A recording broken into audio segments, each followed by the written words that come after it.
Using these optimized settings, I was able to get around 80 to 90 FPS on Lies of P without any kind of upscaling. And using upscaling methods like DLSS or AMD Fidelity FX, I was able to get around 110 to 120 FPS on performance mode. And let me show you guys the settings I used. And also the game is super optimized and you can play the game on something like a GT 730 or GT 1030. And even if your PC doesn't come with a proprietary GPU, I'd still recommend you to try installing the game and check out if the game runs on your PC or not. So hey guys, I'm Xenogrid, and in this video I'm gonna show you guys how you can boost the FPS on Lies of P or how you can play it on low-end PC. By the way, the game is currently available to play on Xbox Game Pass. So if you have Game Pass subscription, I would highly recommend you to try this game. So without wasting any more time, let's begin. First things first, make sure that you have game mode turned on. This can give you up to 10% performance boost. So for that, go to settings, then type game mode here,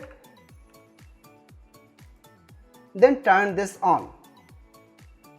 Now let me show you guys my in-game settings. So from game settings, go to settings first, then in gameplay, you can turn on motion blur or turn it off. It doesn't actually matter much on the performance. So it's actually up to you if you're sensitive to motion blur or not.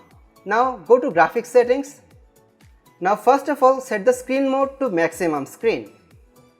Now if you have a good enough PC, just use the maximum resolution of your monitor. If not, then you can use something like 1600 x 900 or 1366 x 768. And if your PC still can't run that, go to 1280 x 720. So it kind of depends on how good your PC is. For me, 1080p works just fine, but if in 1080p you don't get good enough FPS, make sure to try out the lesser resolution. Now set the max frame limit to unlimited so you can get the maximum frame rate, and also turn off VSync. By the way, if you are facing any kind of screen tearing issue, make sure to turn this on. Now since I have a NVIDIA RTX GPU, I can use NVIDIA DLSS, but if you don't have a RTX GPU, you might not see this option. So in that case, you can use AMD Fidelity FX. Just go here and set it to performance. By the way, AMD Fidelity FX and NVIDIA DLSS are mutually exclusive, so you can only use one of them at the same time. Now set the sharpness to 0.5. 0.5 just works good enough for me, but if you see that it's too blurry for you, just set it to 1, or you're seeing that you're not getting good enough FPS, set it to something like 0.3. After that, make sure to turn this on. Then graphics quality presets. Let me show you guys the graphics settings I'm using. So go to details. Now set the visibility range to high so you can see everything that's going far away.